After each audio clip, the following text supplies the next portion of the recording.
Hello everyone, जय भीम, नमो बुद्धाय। स्वागत है आप सभी का ट्रूथ लिटरेचर में।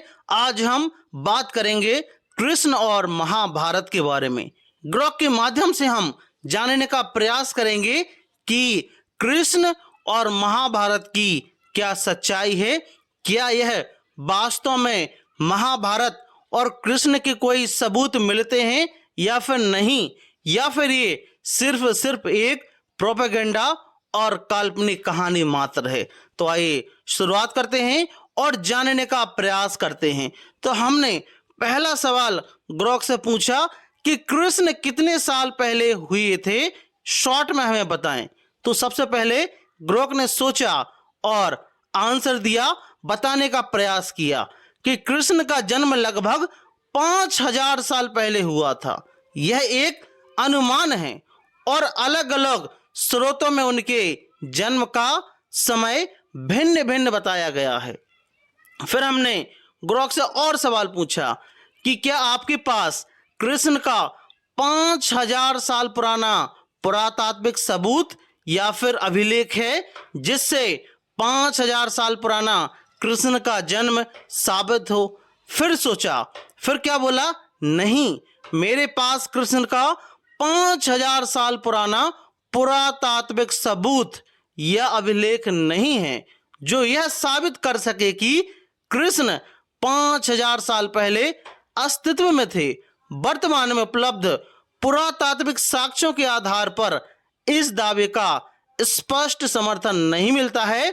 इसलिए ग्रॉक ने हमें आगे और अच्छे से समझाया कि पुरातात्विक साक्ष्य होते क्या हैं। तो क्या बोले कि पुरातात्विक साक्ष्य वे भौतिक अवशेष हैं, खुदाई या खोज के दौरान प्राप्त होते हैं, जैसे मूर्तियां, सिक्के, अभिलेख या अन्य वस्तुएं। इनकी आयु निर्धारित करने के लिए वैज्ञानिक विधियां अर्थात कार्बन डेटिंग का प्रयोग होता है। कृष्ण के अस्तित्व को साबित करने के लिए ऐसे ही ठोस प्रमाणों की आवश्यकता होगी। जब हम कृष्ण के सबूत की बात करते हैं तो लोग द्वारिका का नाम जरूर लेते हैं कि द्वारिका के साक्ष्य मिले हैं। टीवी पर भी दिखाया गया कृष्ण की द्वारिका, लेकिन आखिर सच्चाई क्या है, यह ASI archaeological survey of India बताता है।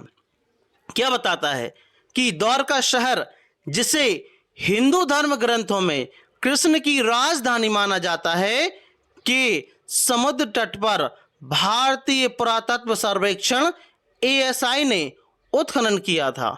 इस खुदाई में मिले अवशेषों की तिथि 1500 ईसा पूर्व से लेकर 2000 ईसा पूर्व के बीच निर्धारित की गई है। तो आप लोग समझ सकते हैं कि ये 3500 से लेकर 4000 साल पुराना है। यह समय 5000 साल से भी कम है। अगर सच में कृष्ण या उनकी द्वारिका होती तो ये 5000 साल पुराने जरूर होने चाहिए। और आपको पता है कि 5000 साल पहले जो हमारी सभ्यता थी वह सिंधु घाटी की सभ्यता थी, जो कि आप लोगों ने देखा है। उसके काफी अधिक सबूत प्रमाण मिले हैं, लेकिन कृष्ण का कोई हमें प्रमाण देखने को नहीं मिलता है। यह अवशेष उस समय की सभ्यता और संस्कृति के बारे में जानकारी देते हैं, लेकिन इसमें कृष्ण के नाम पर या उनके जीवन की घटनाओं का स्पष्ट कोई उल्लेख नहीं मिलता है। इसलिए यह सीधे तौर पर कृष्ण के 5000 साल पुराने अस्तित्व को साबित नहीं करता है। कौन? ASI archaeological survey of India. अब जब महाभारत और खगोलीय इन्होंने गणनाएं की, कैलकुलेशन की, तो बोलते हैं कि कुछ विद्वानों का मानना है कि महाभारत का युद्ध 3100 ईसा पूर्व में हुआ, जो लगभग 5000 साल पहले का समय है। हालांकि यह अनुमान है, पुरातात्विक साक्ष्यों पर नहीं है, बल्कि ग्रंथों और खगोलीय गणनाओं पर आधारित है। पुरातात्विक दृष्टिकोण से इसकी पुष्टि के लिए अभी तक कोई ठोस प्रमाण हमें नहीं मिलता है। तो यह निष्कर्ष में क्या बताते हैं कि वर्तमान में उपलब्ध पुरातात्विक साक्ष्यों के आधार पर कृष्ण के 5000 साल पुराने अस्तित्व को साबित करने वाला कोई स्पष्ट प्रमाण हमें नहीं मिलता है। और द्वारका से मिल गया अवशेष, जो हालांकि वह महल कुछ नहीं है, वहां पर बंदरगाह था, फिर भी 3500 से लेकर 4000 साल पुराने हैं और कृष्ण से सीधे संबंध नहीं है। हालांकि खोजें जारी हैं और भविष्य में नए साक्ष्य सामने आ सकते हैं। अभी तक के लिए यह उचित ही होगा कि ऐसा कोई ठोस पुरातात्विक प्रमाण नहीं है जो कृष्ण को 5000 साल पुराना साबित कर सके। चलो ठीक है, और भी देख लेते हैं। बोलते हैं कि भाई हमारे में तो हमारे ग्रंथों में मिलता है, और भी तमाम प्रकार के एक्सक्यूज और बातें देते हैं। तो हमने और भी पूछने का प्रयास किया महाभारत के बारे में। क्या पूछा कि महाभारत का कौन सा शिलालेख है संस्कृत में जिससे यह साबित होता है कि हिंदू धर्म ग्रंथों के अनुसार जो संस्कृत भाषा है वह लाखों साल पुरानी है, ऐसा दावा करते हैं, लेकिन जो कि कागज पर मिलती है। और कागज का आविष्कार कब हुआ हमने पिछले वीडियो में भी देखा। तो इन्होंने भी बताया कि आपके प्रश्नों का उत्तर देने के लिए हमें कई पहलुओं पर विचार करना होगा। आपने पूछा है कि महाभारत का कौन सा शिलालेख संस्कृत में है जो कागज पर मिला है और जिससे यह साबित होता है कि महाभारत वास्तव में हुआ था। साथ ही यह भी उल्लेख किया गया है कि हिंदू धर्म ग्रंथों के अनुसार संस्कृत लाखों साल पुरानी भाषा होने का दावा करते हैं। तो इन्होंने और अच्छे तरीके से बताने का प्रयास किया। सबसे पहले उन्होंने देखा कि महाभारत और शिलालेख, तो उन्होंने क्या बताया कि महाभारत को आमतौर पर 3100 ईसा पूर्व के आसपास माना जाता है।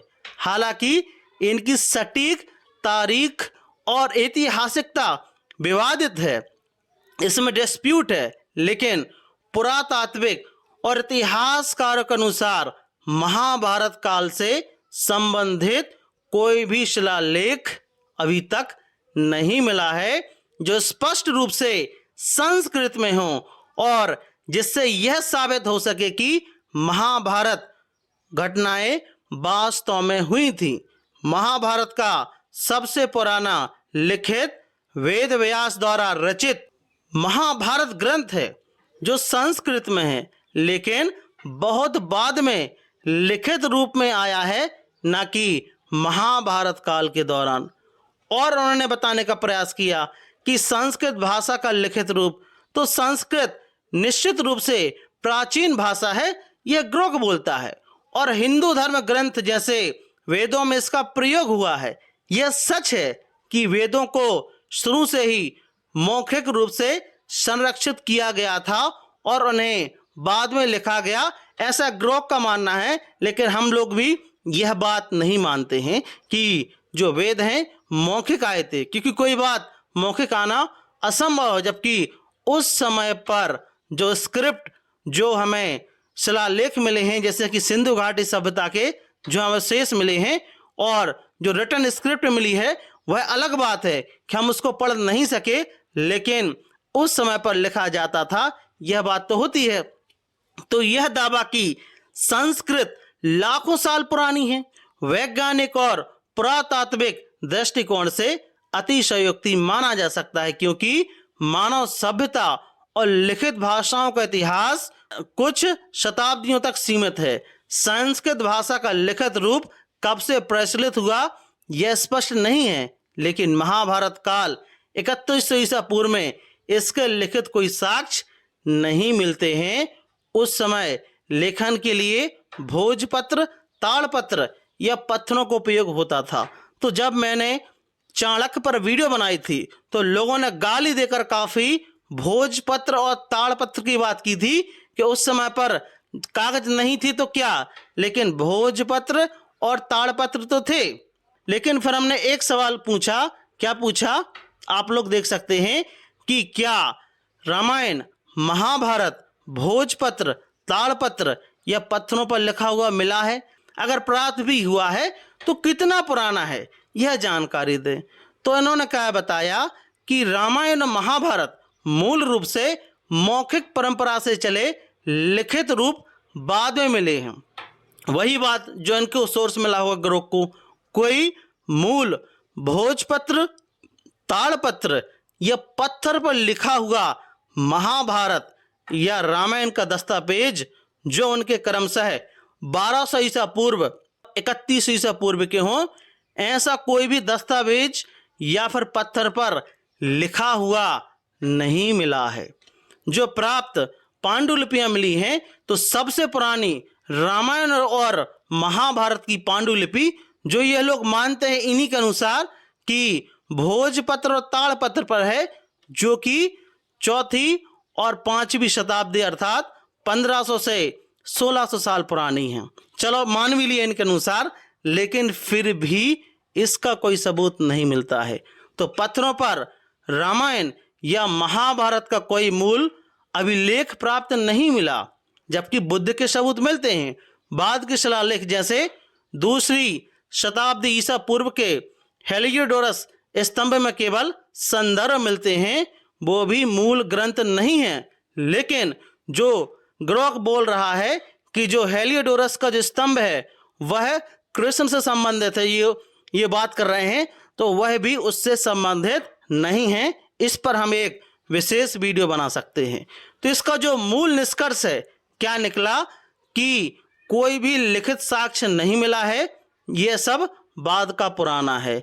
तो आई होप इस वीडियो के माध्यम से आपका थोड़ा सा दिमाग क्लियर हुआ होगा कि जो महाभारत को, कृष्ण को जो मानते हैं, उसका कोई भी हमारे पास 5000 साल पुराना कोई भी पुरातात्विक कागज पर, शिलालेखों पर, भोजपत्र पर या फिर कोई कृष्ण का नाम कुछ भी नहीं मिला है। आपका इस वीडियो के बारे में क्या मानना है, प्लीज हमें कमेंट बॉक्स में जरूर बताएं। यदि आप ट्रूथ लिटरेचर पर नए हों, ट्रूथ लिटरेचर को आप सब्सक्राइब जरूर करें, साथ ही साथ हमारी वीडियोस को शेयर जरूर करें। जय भीम, जय भारत।